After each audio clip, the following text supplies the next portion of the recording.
Save, by the way. What do you mean you have to manually save? Um, Oh, did okay. you start it already? Yes, we did start the video. Oh. Anyway, so we are doing this game called, what's it called?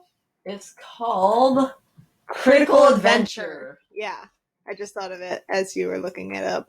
But anyway, it's called Critical Adventure, and it is not very popular, I think, because... It needs to be more popular, pretty much. Yeah, because it's so hard to play, really. Because, I mean, they have tutorials on, like, how to play the game theoretically, but it's kind of confusing, not gonna lie.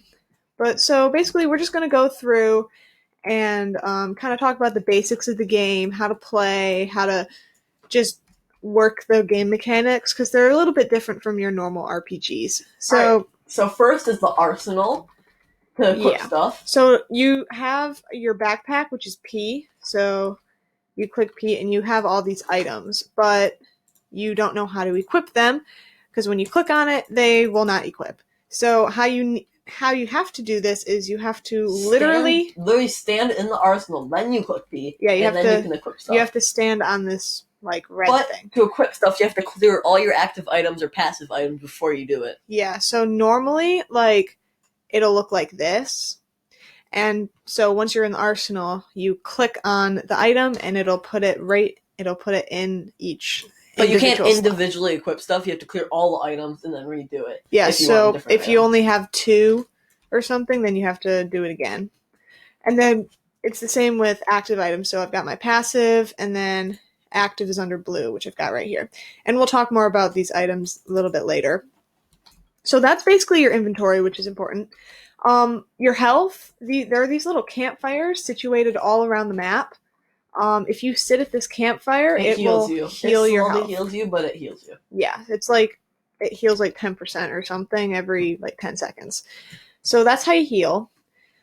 The second thing that we see a lot in the chat on how to do is how to craft. Because if you go in your inventory, you've got your active, you've got passive, and then you've got your materials. And you get these materials from defeating enemies. Mobs, yeah. So they are really only useful if you know how to craft. And how you craft is in each town, or almost every town, there's a little building like this. That says crafting on it. Yep. So this, I think it just recently updated because you couldn't originally do it before. But you walk up to the person and this little crafting thing comes up and you get a prompt with all of these different things you could possibly craft. So amulet, ring, slime boots. And so what you do is you hover over whatever you're considering crafting, and over here it tells you what it needs and what it will do. And so these tier 1, tier 2, tier 3 things, you need different things for. Yeah. For the energized amulet, you need to craft the amulet first. Yeah, so some items require that you craft tier 1 things in order to craft these tier 4 things. So this, like he was saying, energized amulet, it takes the first amulet plus all these other things.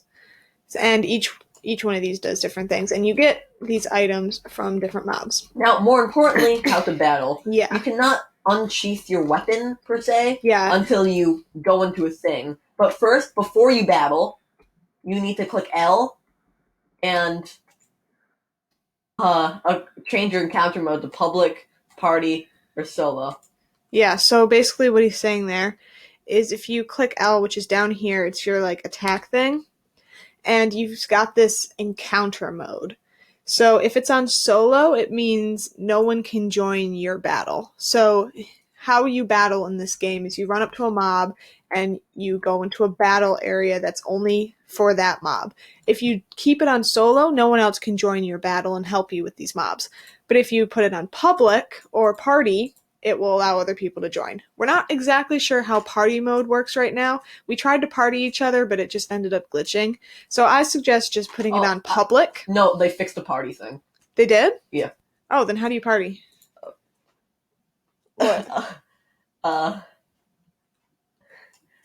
don't get it. You click, I don't even know how to party. I'm pretty sure you just go to I think you click on the player. Yeah, you click on the player Okay, that you so want to party. how you party? Oh, come over here. Oh, Bruh. I got All right. I got it. Yeah. So basically, you click on the player, and it'll give you a prompt whether or not to party the person. But first, you have to put your encounter mode on party. Yeah. So I'm just gonna leave it on public for now. It's easier. So now I can join other people's battles, and other people can join mine. So how to battle? Instead of like unsheathing, it'll unsheath immediately. So what you do is you run into a person or a mob, and this little blue circle comes around you, and it allows other people to join in. And now it is just us two in this battle. You can see there's a little circle here, and this is pretty much the range of the battle. yeah, it's the designated and area. You have for to the battle. run into the certain designated weapon icon to attack. Yeah. So I'll do it again. We'll do a bat this time, I think. So basically, you run into the thing, you get this little circle. The other people can join in if they want. And you see this little circle around. It's a little dark, and then you basically jump up and you hit your specific attack until you kill the mob. Now, and then also with the mage staff, it boosts your magic and mana, and I don't have to click on the icons to use my spells, which is like 1, 2, and 3. Yeah, so down here, your active items, you can equip those, you can buy them, or you can craft them, or you can buy potions, or there are certain spells you can buy too to put down here if you want to use mana. There's also some passive spells though that you don't have to be in a battle to use. Yeah, so we'll go over that in a little bit too. But another thing that we just want to cover are these little chest things. You can find them all over the map. I already got these, but if you run into them, you will get passive items that you can equip, like the rock climbing gear or the ice cubes. And similarly, you see certain trees have apples. If you go underneath them, jump up, you can collect these apples and they become an item. Which you can craft with. Which you can craft or you can eat, because see, these ones actually heal you. So they are very useful, so I would collect those if you can. So that's it for battling. So, because I know in a lot of RPGs you can click Q or something to unsheath your weapon, but in this you can only do it while you're in the battle. Now, as Owen was saying, certain spells you can cast and you don't have to be in a battle. Usually, this star one, I can't, I'm clicking one and nothing's happening because I'm not in a battle. If you're in a battle, it'll actually cast a spell. But this little speed boost thing, that will work when you're not in a battle. Yeah, that's a passive spell that you can just use. Yeah. I mean, you have to click it, so it's not passive. So we'll just show how to get that really quick. So you just follow this area here. Oh, and on our way, these little statue things. If you click on them, they change your weapon. No, all you have to do is run into them. Oh, run into them. Yeah. So you run into them. You're going to start off with a red sword. It'll be on your back. There was a statue at the beginning. I think it's our thumbnail, actually. But if you run into these different statues, that is how you change your weapon. And these statues... That's how I got my staff, and that's how she got her cool dagger. Yeah. These statues are situated all around the map, and that's the only way you can change your weapon. And different weapons have different abilities. So mine, when I attack, I get a speed boost. So, mine, I shoot from a range. Yeah. Like lightning bolts and stuff, and it boosts my mana and magic. Yeah. So that's how you get different weapons. There's actually a town where you can get 5 different weapons.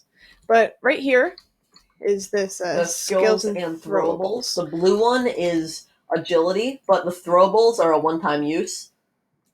Yeah, these throwables are all the skills are not one-time use. You can use them just passively around. Or not passively. You have to click on them, but you can use them when you're not in battle. Correct. So these 3, there's agility, strength, and endurance. The strength and endurance are only really used for in battle, but if you get an agility orb, this buy 1 buy 5 thing kind of makes you think that it's only a one-time use, but right now it's unlimited. So it's a skill. Yeah, you just have to buy 1.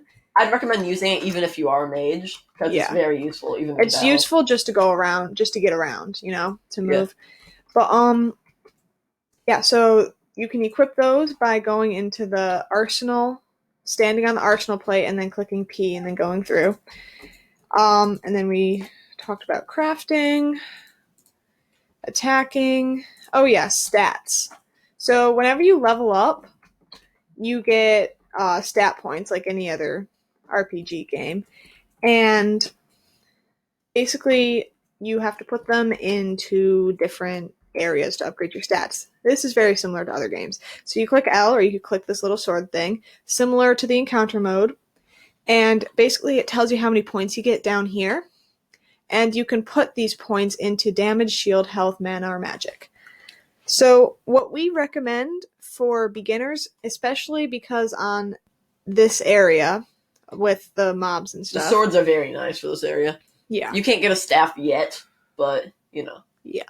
But basically what we recommend is putting a lot of stat points into shield, because shield, it takes the spot of health. So when you're battling someone who attacks you, like if they attack you, it'll decrease your shield points before it decreases your health points. Exactly. And you're thinking, why is that better? I mean, I'm just losing my shield stat, or losing my shield health instead of my health. Shield regenerates over time. Right, so shield regenerates while you're inside a battle, versus health, you have to go to one of these campfires or eat like a potion or something. So shield regens every like 10 seconds or something, which is really useful, especially in battles. Now, some enemies have Pierce, which is in other areas, and it actually goes through your shield, so it's also important to upgrade your health, but shield is very important for this first level. So that's basically stats. Also, apparently there's a manual save. You have to manual save, by the way. It doesn't autosave. Yeah, learn that the hard way. So again, you just click L, you click save, and it'll save all of your stats and stuff. There has been a glitch where if you go in and your stats are all 1, which happened to me just now, just relog and your stats should come back. This is actually the statue I was talking about originally. This is the starter sword. You start with this on your back, you just run into it, and you get that weapon. Yeah, so what else? Is that it for That's this? pretty much it. Craft, stats, game mode, battle. Yeah, so that is it for this game. I'd recommend playing it. Get your friends to play it. This game needs a lot more people playing it. It's very good. It's very underrated. Yeah, it's a good game. It's just a little bit confusing at first because it's not like your normal RPGs. And by the way, the quests don't work. Oh yeah, we haven't. There's nothing here. But it's just fun to walk around. It's very skill-based. Yeah, it's skill-based, especially with attacks. You have to dodge the enemy's attacks. I don't know, it's a nice adventure game, and it hasn't gotten old with us yet, which is kind of crazy, but yeah, so I hope this video has helped enlighten you on the gameplay. Yeah, and will help people who don't really understand it. But yeah, so again, it's called Critical Adventure Remastered. And yeah, it's a pretty fun game. So I'll see you guys later, and we will have more videos also on One Piece. So thanks for watching.